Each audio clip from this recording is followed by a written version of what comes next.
Hello everyone, my name is Ratnesh and I welcome you all in this video. So before I tell you something about this particular descriptive topic, that is, I try to keep this video short. पहली बात तो मैं इस video को बहुत लेंदी करने की कोशिश नहीं करूँगा. I'll just talk to the, I'll try to hit the nail, not beat about the bush.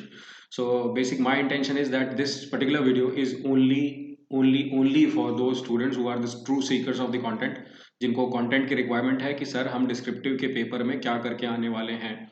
तो डिस्क्रिप्टिव के पेपर में ऐसे तो आपको बहुत सारे वीडियोस मिल जाएंगे जो आपको बहुत कुछ बताएंगे, बहुत सारा बता देंगे, बट मैं उतना सारा नहीं बताने वाला. मैं आपको ये भी नहीं बोलूँगा कि जो मैं वीडियो बना रहा हूँ या जो इसमें टॉपिक मैं डिस्कस पूरा टॉपिक बताऊँगा, क्योंकि पूरा ऐसे लिख कर मैं लाया हूँ एग्जैक्टली आपके लिए. वो टॉपिक चूज़ क्यों किया है वो भी अभी आगे बता दूंगा वीडियो में, ठीक है.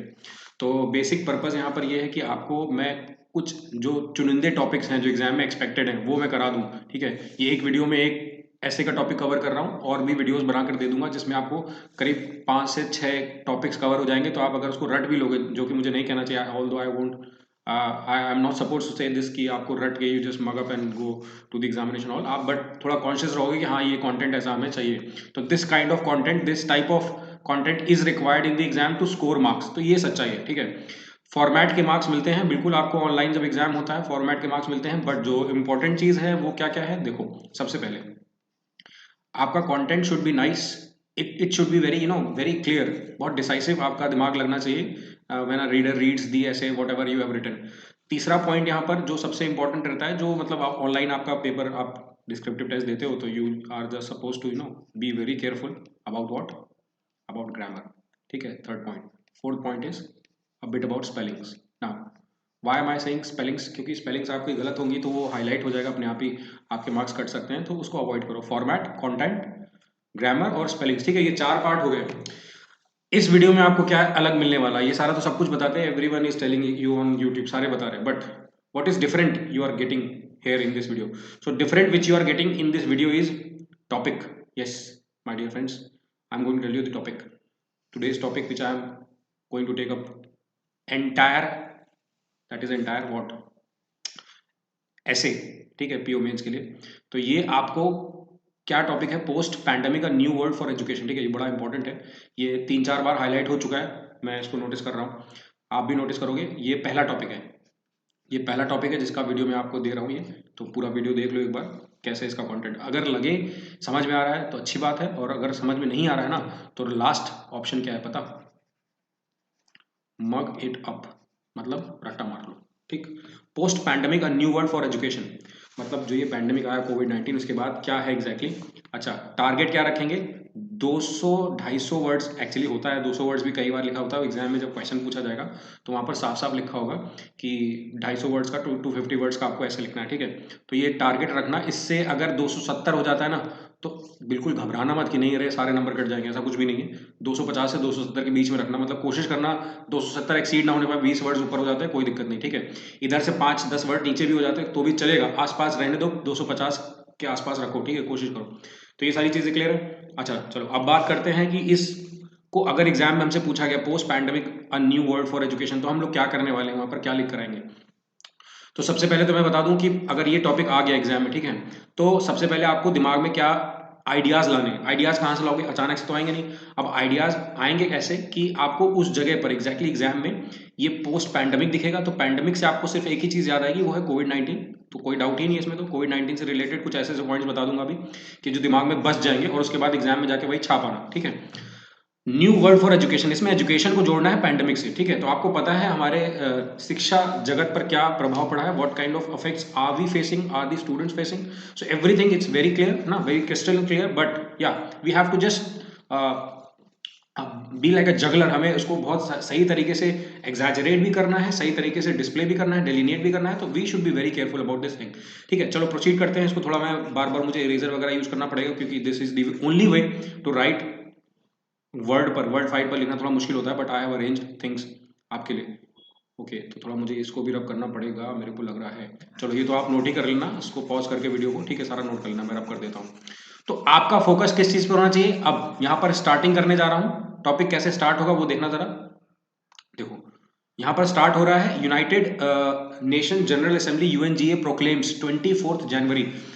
जो अब यहाँ पर थोड़ा पेन का इस्तेमाल कर लेता हूँ, जो यूनाइटेड यूएनजी है, आपको सबको पता है, ये 24 जनवरी को सेलिब्रेट करता है क्या, इंटरनेशनल डे ऑफ एजुकेशन। तो यहाँ पर मैं क्या यूज कर रहा हूँ, फैक्ट्स की बात कर रहा हूँ। थोड़ा आप लोग भी फोकस करना मैं क्या यूज कर रहा हूँ। और मैं फिर से रिपीट कर रहा हूँ, जिन बच्चों को अंग्रेजी में प्रॉब्लम है, डिस्क्रिप्टिव से डरते हैं, मेरी बात ध्यान से सुन लो। 5 से 6 टॉपिक ऐसे प्रोवाइड कर दूंगा जिससे मतलब समझ लो रामबाण का काम करेंगे, जाके उससे रिलेट करके टॉपिक्स अगर नहीं भी मतलब जैसे समझ पाओ कि सर मुझे लिखना नहीं आता, मुझे आइडियाज़ नहीं आते, तो भाई लास्ट ऑप्शन बोल रहा हूँ, रट लेना टॉपिक में, क्योंकि जो मैं कंटेंट दे रहा हूँ ना वो क्रीम है। वो मतलब अपना एक ऐसा पार्ट दे रहा हूँ जो आपको इधर उधर खरीदने से भी नहीं मिलेगा शायद, जो फैक्ट है। अभी देखो, तो 24 जनवरी, third edition of international day of education, यहाँ पर मैंने क्या यूज़ किया, फैक्ट यूज़ कर लिया। किस लिए होता है, honour education and its value to humanity and sustainable development, इस पर्पस के लिए होता है। ठीक है, ये एकदम बेसिक लैंग्वेज है जो मैंने यूज की है। This day provides an opportunity to discuss the importance of education for citizen around the world. पहले मैंने यहाँ पर क्या कर दिया, एक फैक्ट से उठाते हुए यूएनजीए का नाम यूज किया, थोड़ा अट्रैक्टिव लगना चाहिए, फैक्ट यूज किया 24 जनवरी। एक ऐसी कोई तारीख पकड़ लो जो तुमको याद हो, कोई भी संबंधित उससे। अब चूंकि मेरे दिमाग में आया कि जब यहाँ पर क्वेश्चन में पूछा उन्होंने पोस्ट पैंडेमिक एजुकेशन, तो मेरे लिए इंटरनेशनल डे ऑफ एजुकेशन से कुछ अच्छा नहीं मिल सकता था मुझे, तो मुझे लगा इंटरनेशनल डे ऑफ एजुकेशन का वर्ड यूज करो, एक 24 जनवरी यूज कर लो, एक नंबर तो यहाँ पक्का कर ही ले रहा हूं मैं, फैक्ट और रिलेटेबल कंटेंट देकर। ठीक है, अब उसके बाद बात आती है कि थोड़ी अंग्रेजी यहाँ पर आगे लिखते कैसे हैं। This day provides an opportunity to discuss the importance of education for citizens around the world. बिल्कुल फैक्ट है, इंटरनेशनल डे है तो अराउंड द वर्ल्ड ही होगा। And seek way to educate for educate का मतलब होता है जस्टिफाई करना किसी चीज को। इंक्लूसिव क्वालिटी एजुकेशन, मतलब जो सबको साथ में लेकर चले, क्वालिटी एजुकेशन आपको पता ही। अब दूसरे ही पैराग्राफ देखो, पहले पैराग्राफ में मैंने सामने वाले को अपना उसका अटेंशन क्या करा, ग्रैब कर लिया। कैसे, फैक्ट बताकर, थोड़ा यूएनजीए का नाम बड़ा बड़ा यूज करके और जरा सी अंग्रेजी लिख करके। बात समझ में आ रही है, यही तरीका होता है इंट्रो देने का।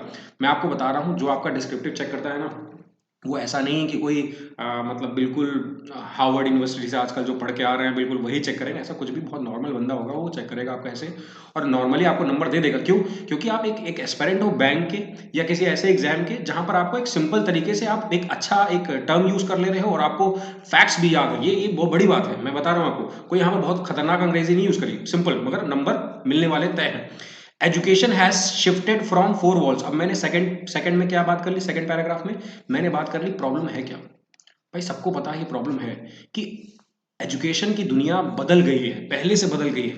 4 walls of classroom to phone and laptop screen. अभी आपको पता है पहले क्लासरूम में बैठ के पढ़ते थे, अभी ये फोन और लैपटॉप में जुटे पड़े।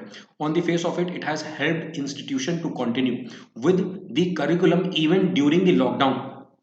लॉकडाउन के दौरान भी फायदा हो, मगर मैंने क्या करा, ऑन दी अदर हैंड करके लिखते हैं, तुमने सुना होगा ऑन दी अदर हैंड, बच्चे लिख देते हैं ऑन दी अदर हैंड, ये होता है ऑन दी, ये सब मत लिखो। मैंने क्या बताया कि सेकंड वाला जो पैराग्राफ मैंने लिखा उसी में देखो, पहली लाइन में मैंने लिखा education has shifted from the 4 walls of classroom to phone and laptop. यहाँ पर ये बात लिखी on the face of it, मतलब उसी के साथ क्या लिखा, it has help the institution to continue with the curriculum even during the lockdown. Institution को किस चीज में मदद मिली है, लॉकडाउन में उस चीज को उजागर करने की। बात समझने की कोशिश करना क्या लिखी, ये लाइन बड़ी इंपॉर्टेंट है सेकंड पैराग्राफ की, क्योंकि यहीं से तुमको अंदाजा लगेगा कि एग्जैक्टली लिखना क्या है। देखो फिर मैंने क्या लिखा, it has help institution continue curriculum even during the lockdown, but लगाकर मैंने क्या कर दिया, एक ऑब्जेक्शनल पार्ट शुरू कर दिया पैराग्राफ का कि online education has also brought to light the widening gaps between the class and caste. आप सुनो, ऊपर टॉपिक में हमसे पूछा ही गया था कि पोस्ट पैंडेमिक एजुकेशन क्या है, उसमें कहीं नहीं लिखा है कि आपको पॉजिटिव या नेगेटिव बताना है। Are you getting my point? तो हमने कैसे चालाकी से दोनों चीजों को इंक्लूड कर लेना है। क्या, as many students don't have access to resources, क्या क्या चीजें नहीं होती बच्चों के पास, कंप्यूटर, लैपटॉप, इंटरनेट कनेक्टिविटी, सारी दिक्कतें होती हैं। तो बेसिक लाइन ऐड कर दी, to be able to attend class from home. More so, some students don't have healthy environment at home, which further causes a hindrance. Is it okay? इसके बाद कौन सी लाइन ऐड करी मैंने, about 1.6 billion students. ये जानते हो कैसे use किया, मेरे को याद है कि ऑन अंदाजा है मेरा, ये मैंने अपना डेटा खुद यूज किया, 193 कंट्रीज हैं जो काउंट करती है, मतलब जो यूनाइटेड नेशंस में काउंट होता है जिन कंट्रीज का नाम, वो 193 करीब करीब देश हैं। ठीक है, मैंने यहाँ पर 190 कंट्रीज का डेटा इसलिए लिख दिया क्योंकि बाकी कुछ ऐसे देश भी हैं जहाँ पर पढ़ाई नहीं है, या पढ़ाई अभी पहुंची नहीं है, या वहाँ पर एजुकेशन को लेकर ये बात नहीं है। तो मैंने 1.6 बिलियन एक नंबर ऐड किया जो कि मुझे मेरे दिमाग में पहले से था, इसलिए मैंने ऐड कर दिया, आपके पास में नहीं है तो ये फैक्ट डेटा ऐड मत करना। अगर अभी चूंकि मैं बता रहा हूं तो उसको रट सकते हो, मतलब दिस इज वेरी फैक्टफुल, इसको रट सकते हो वाला डेटा, ठीक है।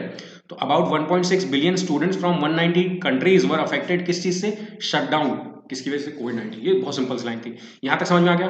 तो ये लाइन मैंने यहां तक ऐड कर दी। अब उसके बाद में थोड़ा सा ऊपर इसको शिफ्ट कर देता हूं, और शिफ्ट करने के साथ साथ इसको रब भी कर देता हूं, क्योंकि अभी हम थर्ड पैरा की बात करेंगे।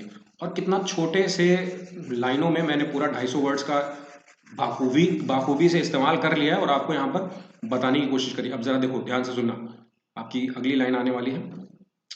इन इंडिया, अब चूंकि इंडिया की बात चल रही है, मैंने ऊपर थोड़ा बहुत बता दिया, डेटा बता दिया, प्रॉब्लम बता दी, ठीक है। In India inspired by release, अब यहाँ पर किसकी बात करने जा रहा हूँ? इसकी बात करने जा रहा हूँ। तो ये एक टर्म है जो आप रट लो, इसको आप रट लो बिल्कुल। क्या? National education policy. ये आपको अगर कुछ पोस्ट पैंडेमिक से रिलेटेड आ गया है ना, एजुकेशन से संबंधित कोई चीज आ गई, तो वहां पर ये लाइन चिपका देना। क्या? Education ministry has made significant efforts to develop courses, उन्होंने बहुत सारे ऐसे कोर्सेज बनाए, रीच ऑल लर्नर्स वाया क्या? Internet and airwaves. एयरवेव्स आपको पता है ना, रेडियो के द्वारा भी।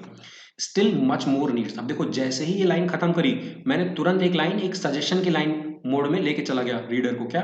Still much more needs to be done as remote learning remains out of the reach for more than 500 million students globally. अब रिमोट लर्निंग आपको पता ही है कि आपको कई ऐसे जगह हैं, स्थान है, ऐसे प्लेसेस हैं जहां तक ये परिभाषा जो है शिक्षा जगत की नई परिभाषा, ये सब तक नहीं पहुंची है। आगे लास्ट पैराग्राफ को कंक्लूड कैसे करना है, ये देखना है। ये कंक्लूजन बच्चों बहुत इंपॉर्टेंट है, इसको गड़बड़ मत करना, क्योंकि ये आपके लिए कहीं ना कहीं बहुत इंपॉर्टेंट रोल प्ले करता है नंबर फेच करने में। As we continue to struggle through this volatile situation, volatile situation एक छोटी सी अंग्रेजी का शब्द है, इसको यूज करना सीख जाओ। It is more than ever our duty to ensure that learning never stops. तो एक फ्रेज जैसी लाइन भी ऐड कर दी, थोड़ा तड़का लगाने के लिए, अपनी भाषा को थोड़ा तड़का लगाने के लिए। समझ रहे हो मतलब क्या कह रहा हूं? तो देखो, दोबारा बोल देता हूं यहाँ पर, ये इसको एम्फसाइज करना चाहता हूं मैं खुद भी, कि ये तुम्हें याद रहे। As we continue to struggle through this volatile situation, it is more than ever our duty to ensure that learning never stops. मतलब जो पढ़ाई है ना, वो रुकनी नहीं चाहिए, ये हमारी ड्यूटी है। ये आपको वहां पर बोलना रहेगा, अपने बारे में भी बोलना है, किसी तरह से तुमको इनडायरेक्टली ये बात बोलनी है जिससे कि बात अच्छी लगे। द क्लैरियन क्राइसिस, ये क्लैरियन क्राइसिस क्या है? जो मची पड़ी है पूरे पूरे वर्ल्ड में, brought about by pandemic, therefore represents a Clarion call. मतलब ऐसी जो बहुत इमरजेंसी की बात को रिप्रेजेंट करती है गवर्नमेंट्स के लिए। डेवलपमेंट पार्टनर्स, जो डेवलपमेंट पार्टनर्स होते हैं, मतलब जो हमारे चीज़ों को बढ़ाने के लिए, उजागर करने के लिए आगे आते हैं, वो बिजनेसेस टू इंक्रीज फंडिंग, कि पैसा ज़्यादा आए किस चीज़ में? मेक एजुकेशन सिस्टम मोर रेजिलियंट, उसको बहुत रेजिलियंट बनाया जाए, इंक्लूसिव, सबको एक साथ लेने वाला, फ्लेक्सिबल हो और सस्टेनेबल हो। इतनी लाइन लिखकर आपका ऐसे पूरा हो जाने वाला है। देखो फ्रेंड्स सुनो, ये टॉपिक पूरा बना बनाया मैंने आपको दे दिया, ठीक। इसका पीडीएफ भी दे दूंगा, कोई दिक्कत नहीं आएगी, सब हो जाएगा। बस एक चीज ध्यान रखो, जो इंपॉर्टेंट है वो बोल रहा हूं, सुन लो। ये पूरा लिख के बता दिया मैंने, पूरा ऐसे लिख के बता दिया। तो एक वीडियो मैंने आपको ये दे दिया है, आप मुझे बता दो कि आपको समझ में आ गया कि नहीं आ गया। मेरा पर्पस यहाँ पर आपको सिर्फ फॉर्मेट बताना नहीं था, मेरा पर्पस है आपको ऐसे के वीडियोस प्रोवाइड कर देना, वो जो आप पढ़ के एग्जाम देने जाओ, ठीक है। मेरा पर्पस ये नहीं कि आप आके सीखो, अभी सीखने का टाइम नहीं है, अभी एग्जाम है जिन बच्चों का, उनके लिए स्पेशली ये वीडियो है। और इस वीडियो को वही बच्चे देखें जिनको ये बेनिफिट लेना है, क्योंकि मुझे पता है बाकी बच्चे जो सीखने के लिए, उनके लिए मैं वीडियो बाद में बता दूंगा, उनको दे भी दूंगा। तो ये पहला टॉपिक था, मुझे बता देना। मैं अपनी तरफ से जो बाकी के 5-6 ऐसे टॉपिक मुझे लग रहे हैं जो बहुत इंपॉर्टेंट है, वो बना बना के मैं दे रहा हूँ। अच्छा, उसके अलावा एक मन में आपके सवाल आ गया होगा, सर लेटर कौन बताएगा? वो भी मैं वीडियो प्रोवाइड कर दूंगा, ठीक है, लेटर का सेपरेट वीडियो। तो उम्मीद करता हूँ ये एक ऐसा टॉपिक जो आपको समझ में आ गया और आप इसको अच्छे से समझ भी लोगे। दोबारा देख लेना, कोई टेंशन नहीं है, अपने दोस्त वगैरह जिनका एग्जाम है उनको ही बता देना, ठीक है। तो इतना बताने के लिए और इतना समय देने के लिए शुक्रिया, धन्यवाद, टेक केयर, बाय बाय।